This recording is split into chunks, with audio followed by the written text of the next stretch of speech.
Mussolini's black shirts, and Adolf Hitler's young hurts.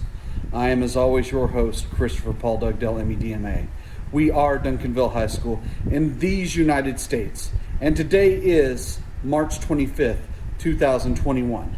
And on this date in history, my sweet baby was born. And we also, on this date in history, was our very first date together, and it was special because it was my first date and her first date.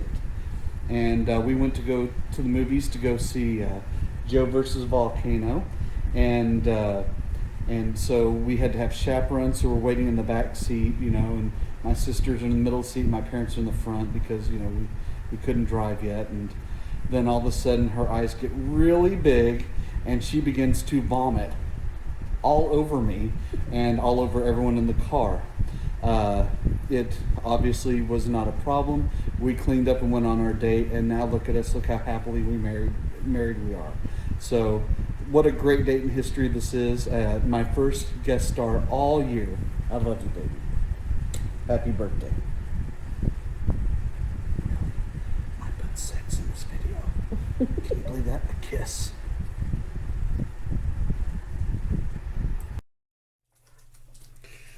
So, in Africa, all of the former German colonies were awarded to Britain and France's mandates, just as they had been in other parts of the world.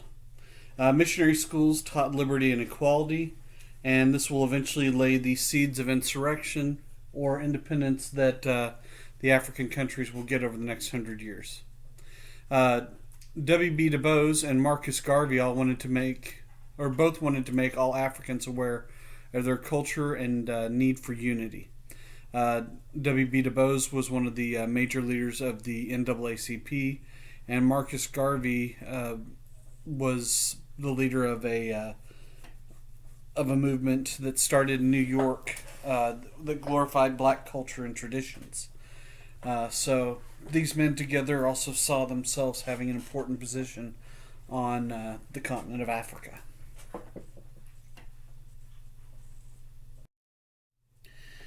British Nigeria. So the ABA women's riots, they were protesting over high taxes and the British presence in Nigeria.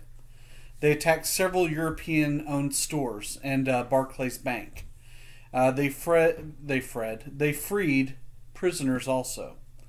This led to a total of 50 women being killed and 50 wounded. Jomoto Kenyatta, he wrote a book called Facing Mount Kenya, and he argued that British rule was destroying traditional culture of Africa.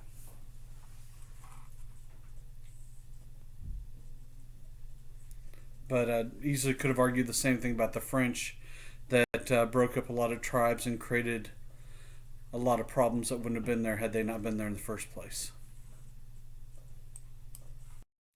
Totalitarianism. This has to do with the total control of society, and this was the evil that the United States and Britain was against during World War II. This represented all of the countries with dictators from Stalin to Mussolini to Hitler to Hideki Tojo to Francisco Franco, and any other territory that was controlled by someone that controlled everything. Independent civic and social life was controlled through the party with mass media, so they really control all aspects of your life and even your downtime. It extends the power of the government into the household. Propaganda becomes a very important and powerful tool and was much more available due to mass media using radio, newspapers, and national broadcasting. In the German and Italian totalitarian states, they had speakers on the street to gather people together so that there was a shared ability to listen to broadcast of the government. Now, this is a term that was actually created by Mussolini to describe fascist Italy. And the governments made all types of concessions to trade unions, and they were strengthening socialism. The countries all outlawed abortion, they limited birth control, and they had welfare benefits to encourage births. So a lot of this was to build a larger population, which meant eventually a larger army so they'd have a larger group of people to fight. In Italy, women had gained voting rights after World War One, and they were trying to keep jobs after the war, and this is going to be a problem that Italy is going to take care of once it comes to power, or once Mussolini comes to power. So, post World War One Italy. Italy was really upset because it expected whenever it changed sides for World War One that they were going to get some type of land as a result of joining the Triple Entente. They had 700,000 dead soldiers. The cost of war doubled expenses over the last 50 years of Italy. And employment was very high, especially of veterans. And inflation was so high it destroyed the middle class savings and really the middle class itself. Now, Benito Mussolini was a former school teacher who had failed at teaching. He edited a socialist newspaper called Avanti. And from this newspaper, he helped create a political party, Fascio di Combattimento, or fascism. And it glorified the state and the nation and assigned to the state control of every aspect of national life. He controlled all the press. He controlled everything being aired. So the newspaper, everything went through his office, the radio, and he had control over everyone once he takes full power. So Italian fascism was helped by the fact that there was this class warfare, that the middle class had disappeared, and he promised a return to better things. Now, the squadristi, or the black shirts, they attacked the socialist offices, newspapers. They also broke up other movements. And out of desperation to bring peace back to his country, King Victor Emmanuel III made Mussolini the prime minister of the country. And 2 years later, Mussolini was given the power to legislate the country by decree, which meant that he could create any laws that he wanted, and that would be binding to the Italian people. It was supposed to be a temporary process, but once he had that, he didn't want to give that up, and he doesn't really for the rest of his life. Anyone could be arrested without due process of law by a secret police, also called the OVRA. And women were banned from the workplace to create jobs and grow families. So this was all a concept of putting all the men back to work by getting women out of the workforce. So the very thing that helped them survive World War One was a group that they would spurn once the war was over and things were settled.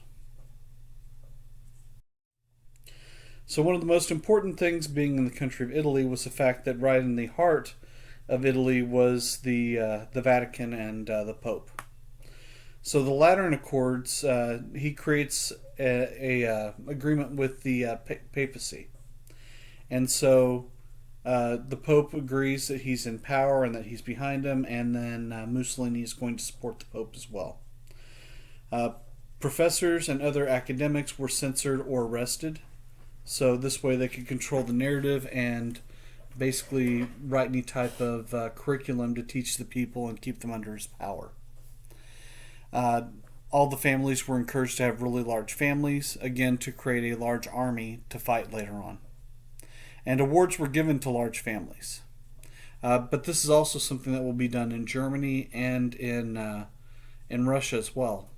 In Russia, you could win the Order of Stalin by two ways. One would be dying in service to your country, and the other one was having at least 6 children. Textbooks emphasized the ancient Romans and their ties to them as being great, and physical fitness was really emphasized throughout the schools. But they controlled, once again, the newspapers, the radio, the cinema, magazines. Everything was controlled by the Russian state.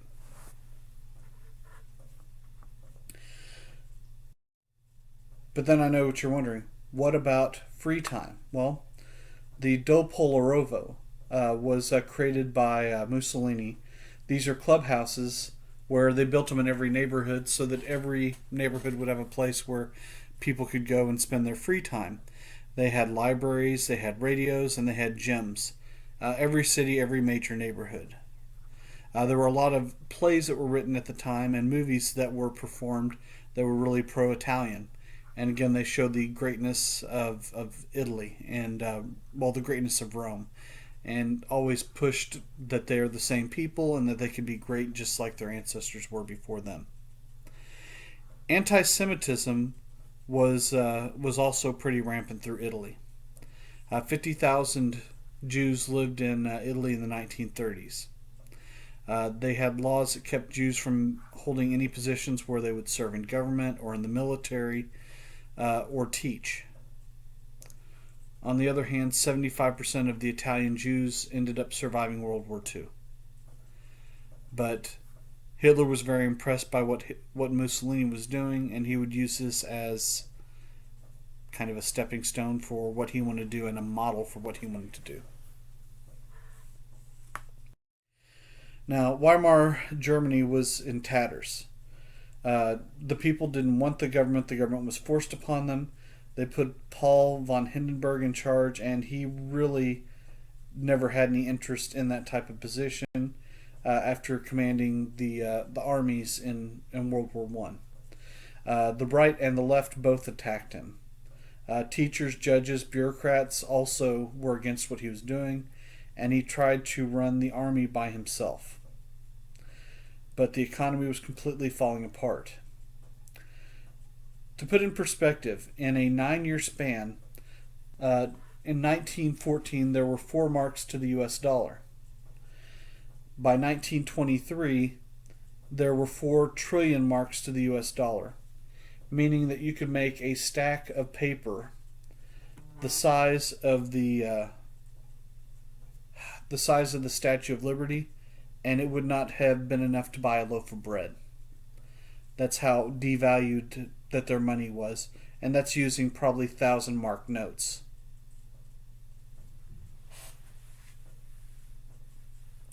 The hyperinflation just ruined the economy. The only way you could survive was by owning things of real value, so that once the money came back to a more stable currency, so you need to have things like real estate, you need to have things like art sometimes would hold its value, vehicles in some cases.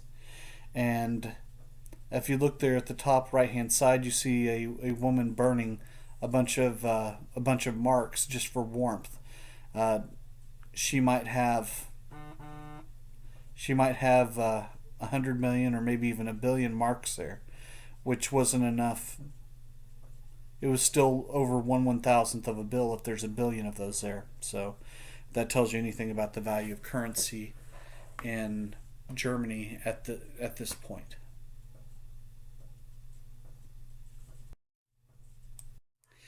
Now, Rosa Luxemburg and Karl Liebknecht, they lead a communist movie called The Spartacists, and they're trying to take over Germany.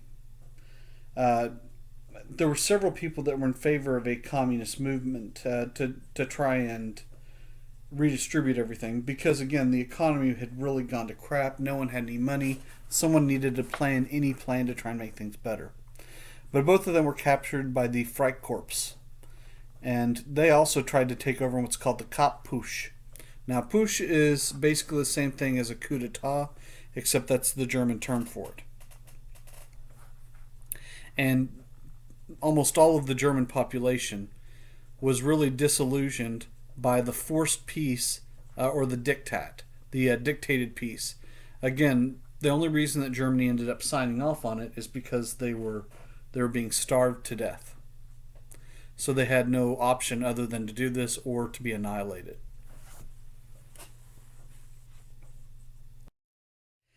Now, moving to Adolf Hitler. Okay. To tell the story of Adolf Hitler, first you have to start with his father, Alois. Alois's mom was not married when she was conceived, which made him a bastard, which made it so that he was not eligible for any type of job working in any legitimate field. He would have a life of poverty. He would not be able to really get married unless, he wouldn't be able to marry anyone of any substance. So if he did, marry someone else who was illegitimate like him, and they would continue to live in poverty. His mom's last name was Schuckelgruber when he was conceived. And he would have gone down in history as Alois Schuckelgruber, and had he had a child and been Adolf, it would have been Adolf Schuckelgruber. But about 2 months into her pregnancy, a man married her knowing that she was pregnant and claimed Alois as his son. And so then he becomes Alois Hitler.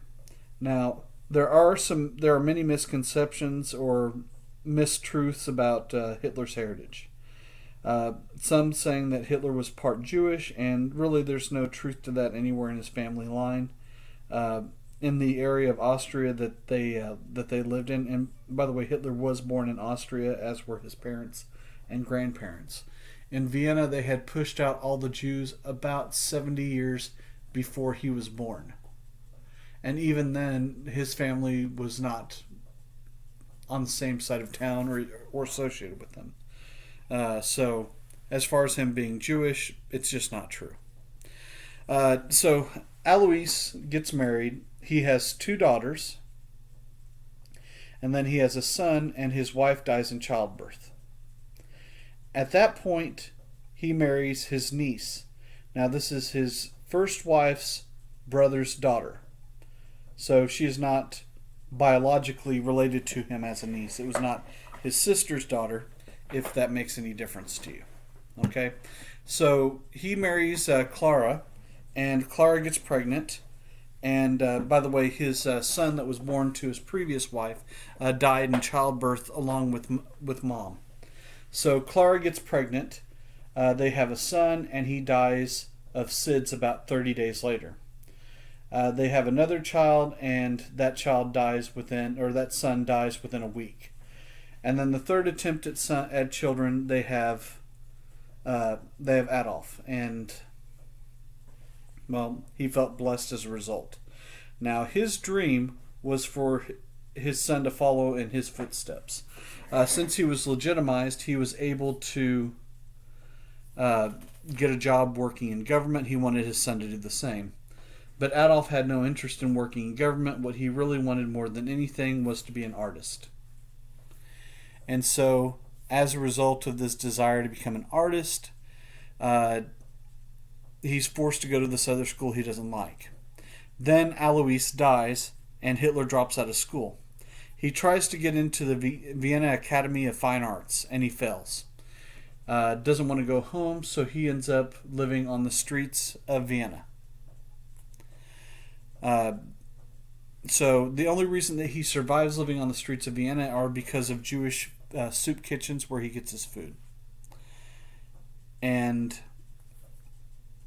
well, anyway, so slept on park benches. The Jewish soup kitchens fed him. He sold some paintings and postcards, but he was still homeless. And he probably would have died in obscurity had it not been for World War I. Now, if you're curious, those 2 pictures on the right-hand side, those are both paintings done by Hitler. He had a very hard time drawing people, and that's one of the things that separated him and kept him from being able to go into the Vienna Academy of Fine Arts. Now, Hitler in World War I. He was awarded the Iron Cross twice. That is like the Medal of Honor. It's given to people for bravery. He won 5 medals overall. At one point, he captured 4 French soldiers by himself. He had the very dangerous job of being a runner, and he would run messages back and forth many times through enemy fire, and he was never taken down. Most people that had that job were dead within a matter of hours, but he managed to do it for a couple of years. At one point, he was blinded by a gas attack, and in one of the attacks, and I believe that helped him win one of the medals that he did. So after World War I was over, if you remember, the military was reduced to 100,000 troops.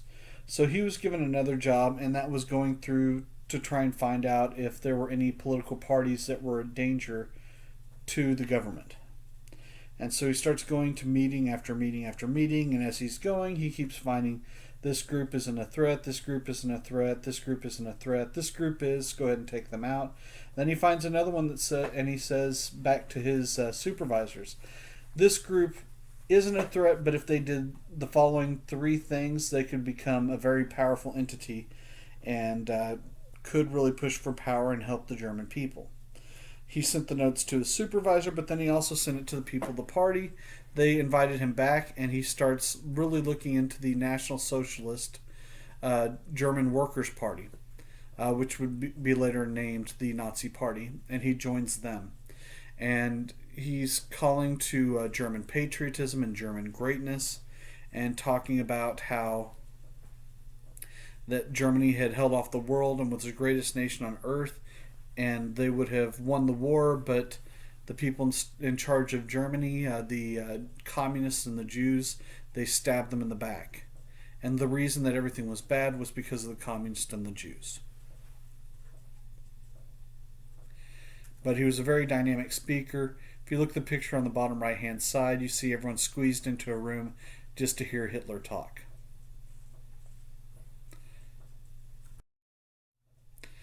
This leads to the Great Beer Hall Push. Okay? You remember Push is an attempt at a coup d'etat or overthrow of the government. So Hitler doesn't try and do all of his work in Austria. He actually fought for Germany during World War I for Bavaria. So he has a group of people, a very large group of people, and a private army. The private army was called the Brown Shirts or the SA. They were led by a man by the name of Ernst Braun. And this attempt to take over Bavaria fails. Hitler's put in court, and he represents himself. And the judge hears him, says, you know what, I agree with a lot of what you're having to say, but I've got to do something. I can't just let people try and take the country over. So he assigns him to 5 years in jail. Okay. Now, if you look on the bottom left-hand side, that's a picture of him in jail. You'll see him posing in front of a window. You'll see him wearing a suit that is a tailored suit. So there was a lot of money that Hitler had here. Again, he went in here willingly because this got him a lot of attention, the fact that he was arrested and being put on trial for this. So while he's in there, he actually will dictate an semi-autobiography of his that he'll call Mein Kampf. And by the way, this jail he's in, don't get the idea that he's really in prison. The jail cell locked from the inside. He had a private chef, and he had a secretary. The secretary would be the person that actually writes Mein Kampf for him. Mein Kampf means my struggle. So this is extreme German nationalism. Even though Germany had been a country at this point for over 50 years, Hitler made the Germans think of themselves as Germans. No longer did they think of themselves as Bavarians or Badens or Hessians or Prussians or anything along those lines. They thought of themselves all as this one people, the German people. And he also demanded Lebensraum, or living space. And he thought the only way to get that would be to spread out to the east. He said that Jews were evil and responsible for all the world's problems. And he also called on the Teutonic theory. Now, most people are familiar with the fact that he said that Aryans were this master race of blonde-haired, blue-eyed people, which described a lot of Germans. But the Teutonic theory kind of tells the origin of the master race. And this isn't something he created. This is something that had been around for around 1400 years. And what the Teutonic theory said was that the Germans were such fine warriors fighting against the Romans and, beating Genghis Khan, taking down the Roman Empire, basically controlling all of Central Europe for such a long period of time, that angels became so enamored with them that they came down to have sex and children with the German people. And their offspring were this master race of half-gods called Aryans. And so he wasn't creating so much as he was calling back on something that people were familiar with. Now, he gets voted eventually into the Parliament or Reichstag. And they kept on drawing more and more votes, and they kept having more elections because his group kept refusing to take their seats, and whenever that happened, they would hold an additional election. Eventually, he's going to get about 30% of the vote. And the Nazi Party never has a majority. What happens is they find another political group to work with them, and he takes control of the Reichstag with the help of another political party. A lot of right-wing elites got on his side too, and once he takes control of the Reichstag, Hindenburg has very little choice but to appoint him as chancellor.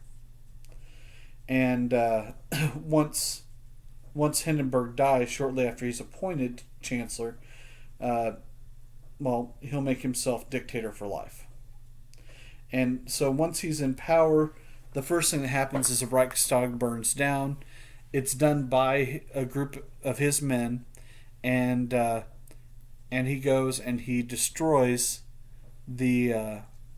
He rounds up all the communists, and all political parties were then outlawed from that point forward. Everyone that was part of his brown shirts that helped him attempt to take power and the beer hall push were rounded up, including Ernst Röhm. And Ernst Röhm was actually rounded up for one reason. He was a homosexual. So they took Ernst Röhm and they executed him.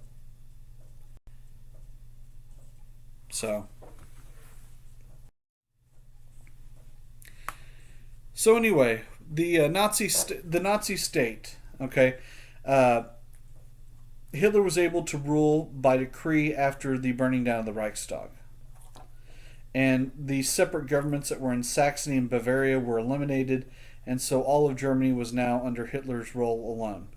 And from this point forward, he passes something called the Civil Service Act of 1933, and so every government employee and every soldier from this point forward was forced to take an oath of allegiance to Adolf Hitler himself, not to Germany. Okay? And then right after that, I talked about the Blood Purge, where he had all the SA leaders and former political allies executed. And this got rid of any threats or any threats that would make it hard for him to deal with his new allies. So Hitler had all the allies that he wanted and got rid of all of his previous allies.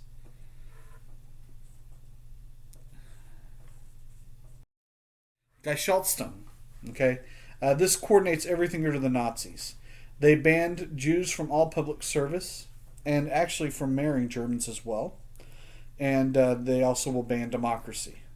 They start concentration camps for all of their political opponents, and they hold massive rallies throughout Germany. These start in Nuremberg.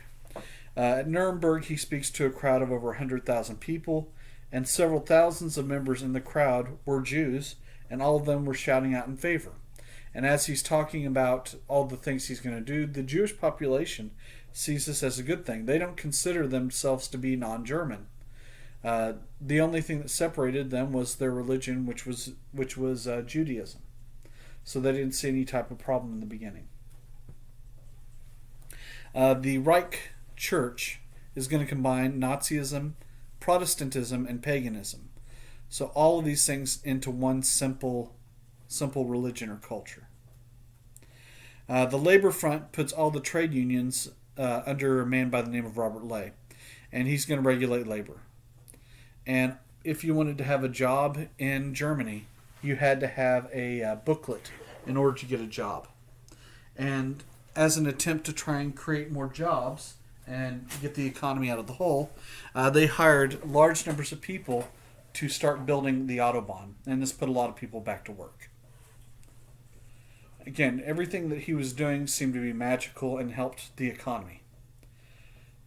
Except, of course, the murder. But even the murder was able to help because it created new jobs by people not being alive for the positions that they had before. So, the Nazi education. So, the Hitler Jugend, okay, or Hitler Youth. They said that Aryans were the master race, and they trained all the children to be warriors and politicians.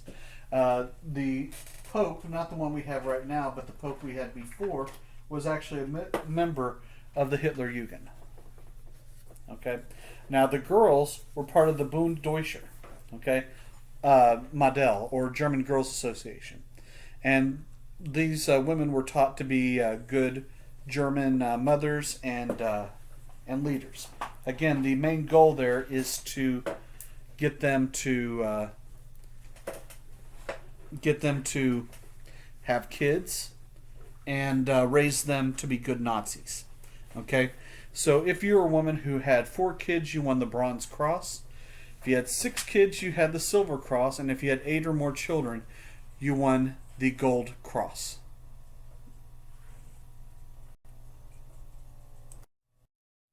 Now, Herman Goring, he is initially put in charge as a minister of the interior of the Prussian police state.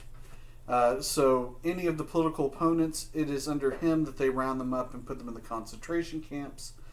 And many people will give credit to Herman Goring for initiating the concentration camps.